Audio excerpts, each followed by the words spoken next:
মারা যায়, বিশেষ করে মনে করো কেউ প্রভুর পথে চলছে, বাপ্তিস্ম নিয়েছে এবং প্রভু ধার্মিকতার পরে ধার্মিকতা করতে করতে মারা গেছে, হালেলুয়া, তারা কি সব স্বর্গে আছে?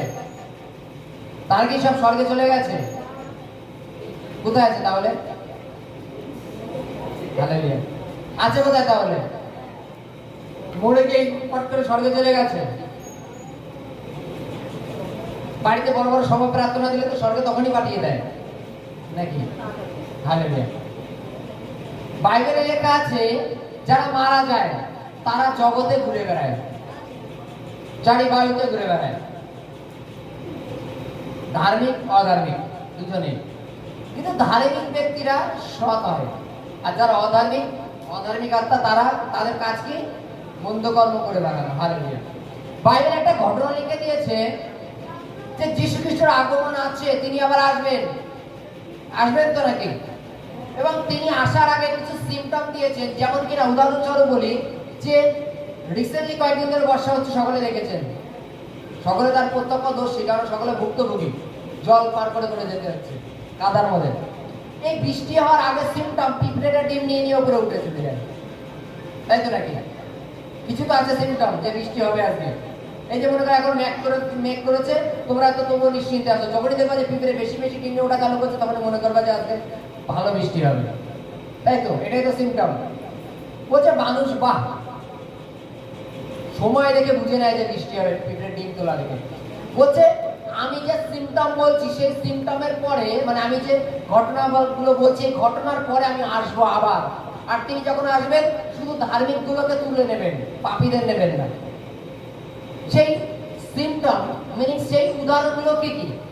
বাইবেলে বলছে আমি আসার আগে পৃথিবীর বিভিন্ন জায়গায় দুর্ভিক্ষ, মহামারী, অনেক কিছু হবে, যুদ্ধ বাঁধবে, তোমরা ভীত হবে না, ভয় পাবে না, বলছে এগুলো চলতে থাকবে। তোমাদের প্রত্যেকের জীবনে ক্লেশ আসবে, ক্লেশ মিন্স কষ্ট, অনেক সমস্যা আসবে যা কিনা আগে কোনোদিন হয়নি। এবং এই দুর্ভিক্ষ কখন আসে জানো? দুর্ভিক্ষ, মহামারী কখন আসে জানো? এই মনে করো বন্যার জল চারিদিকে ঢুকে গেছে, এখন 1 কিলো পটল কিনে দেখো তো কত পরে, আর কয়েকদিন পরে তো পাবাই না, গাছপালা সব ডুবে গেছে, আবার নতুন করে হবে, তারপরে ততদিন কি হবে? একে বলে দুর্ভিক্ষ, হাহাকার। আর এই বন্যার জলের জন্য অনেক রকম জীবাণু তৈরি হয়, এই জীবাণুর জন্য যে রোগ তৈরি হয় না, এটাকে বিভিন্ন ক্ষেত্রে এক কথায় যেটা আমরা ভাইরাস বলে থাকি, মহামারী রোগ চলে আসে। বিভিন্ন জায়গায় জল জমে থাকে, বা পুকুর মরে পড়েছিল অনেকদিন, তার থেকে গ্যাস বেরিয়ে তার একটা রোগ সৃষ্টি হয়, এই মহামারী বলে। যীশু খ্রিস্ট বলছে আমি আসার আগে জগতে এইরূপ হবে, বিভিন্ন জায়গায় ভূমিকম্প হবে, মহামারী হবে, আকাল পড়বে, রাজ্যের বিরুদ্ধে রাজ্যের যুদ্ধ, দেশের বিরুদ্ধে দেশের যুদ্ধ, লড়াই, ধর্মের বিরুদ্ধে ধর্মের লড়াই, এটাই হবে। আমরা রিসেন্টলি দেখেছি, তোমরা মুম্বাইয়ের নিউজটাকে ফলো করো, যারা নিউজ দেখো না তাদের বলবো, অনুরোধ করবো মুম্বাই নিউজটা দেখো তোমরা, কারণ মুম্বাইতে এখন খুব খারাপ অবস্থা, খুব খারাপ। চলো হালেলুয়া, পরে আসছি প্রসঙ্গে। আমি পড়ছি মথিলিখিত সুসমাচার 24:29, হালেলুয়া। পরে কি লেখা আছে? আর সেই সময় ক্লেশের পরেই সূর্য অন্ধকার হইয়া যাবে, চন্দ্র জ্যোৎস্না দিবে না, আকাশ হইতে তারাগণের পত্তন হইবে, আকাশমণ্ডল পরাক্রম সকল বিচলিত হইবে, আর তখন মনুষ্যপুত্রের চিহ্ন আকাশে দেখা যাইবে। আর তখন পৃথিবীর সমুদায় গোষ্ঠী বিলাপ করিবে, মনুষ্যপুত্রে আকাশীয় মেঘরথে পরাক্রমে ও মহাপ্রতাপে আসিতে দেখিবে, আর তিনি মহাতুরিধ্বনি সহকারে আপন দূতকে প্রেরণ করিবেন, তাহারা, হালেলুয়া, লাইনটা আমরা ভালো করে পড়ি, আর তিনি মহাতুরিধ্বনি সহকারে আপন দূতগণকে প্রেরণ করিবেন। পেয়েছি আমরা? আচ্ছা, পরের লাইনে কি লেখা আছে? তারা আকাশের এক সীমা অবধি অন্য সীমা পর্যন্ত চারি বায়ু হইতে তাহার মনোনীত দিগকে একত্রিত করিবে। হালেলুয়া। তাহার মনোনীত দিগকে একত্রিত করিবে। কারা মনোনীত? আমরা এখানে যতজন আছি আমরা সকলে ঈশ্বরের মনোনীত। হালেলুয়া। কিন্তু এই মনোনীতরা কোথায় থাকবে? চারি বায়ুতে থাকবে। বাইবেলের কাছে তিনি যখন মেঘযোগে আসবেন, তিনি মরিয়ামের গর্ভে যেমন এসেছিলেন একটা বাচ্চা হয়ে, তদনুসারে তিনি আসবেন না। তিনি যে গর্ভে জন্ম নেবেন এটা পুরাতন নিয়মে লেখা ছিল এবং তদনুসারে তিনি মরিয়াম কুমারীর গর্ভে এসেছিলেন। যদি যিশুর ভাপাদি করো ওখানে দেখবেন যিশুর বিষয়ে লেখা আছে।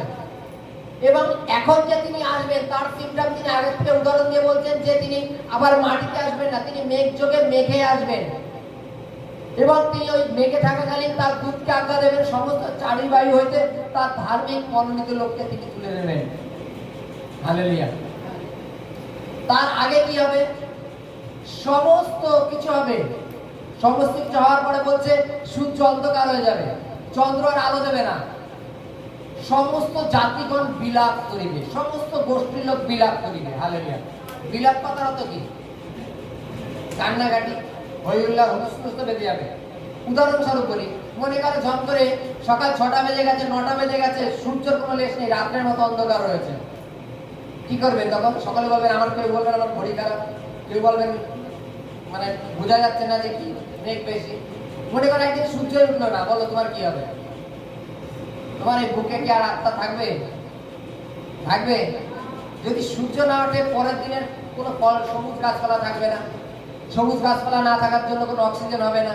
অক্সিজেন না হলে তোমাদের শ্বাসকষ্টের কষ্ট হবে, বলো হবে তো নাকি? গাছপালা না হলে খাবা কি? তখন প্লাস্টিকের চাল খেতে হবে, তাই তো নাকি? হালেলুয়া। বাইবেলে কি বলছে? সূর্য অন্ধকার হয়ে যাবে, চন্দ্র আর জ্যোৎস্না দেবে না, আকাশের থেকে বিভিন্ন তারাগণ খসে খসে পড়া চালু হয়ে যাবে। তখন জাতিগণটা বিলাপ করা চালু করে দেবে, কান্নাকাটি করা চালু করে দেবে যে ঈশ্বর এবার তুমি আমাদের রক্ষা করো। ঈশ্বর তখনও, বাইবেলে কি লেখা আছে যে ঈশ্বর আমাদের প্রত্যেকের সময় দিয়েছেন। এই যে আমরা যতজন ঈশ্বরের বাক্য শুনছি, ঈশ্বর আমাদের সময় দিয়েছেন বাক্য শুনে পরিবর্তন হবার জন্য। হয়তো আমরা এখানে বাক্য শুনছি, বাক্য শোনা তো বাইরে গিয়ে আবার যাতাই হয়ে যাচ্ছে। যদি এইরূপ হয়ে থাকি তাহলে তুমি ওই টাইমে যদি প্রচুর পরিমাণে বিলাপ করো তবু তোমার বিলাপ শুনবে না। কারণ বাইবেলে লেখা আছে তিনি ভকত বিলাপ শোনেন না, মানে ছলনাকারী কান্না যাকে বলে, ছলনাকারী অশ্রু, এটা ঈশ্বরের ঘৃণার জিনিস। হালেলুয়া। এবং বাইবেলে কি বলছে? তিনি আসবেন, জাতিগণ বিলাপ করিবে এবং তখন তিনি মেঘ যোগে আসবেন এবং তার চারি বায়ু হইতে তার ধার্মিক গুলোকে তুলে নেবেন, তার মনোনীত লোককে তুলে নেবেন তিনি। যদি ধার্মিক গুলোকে তুলে নেয়, বাকি রইল কারা? অধার্মিক, পাপী। আর ঈশ্বর কি করবেন? তাদের বিনষ্ট করবেন। Hallelujah, hallelujah.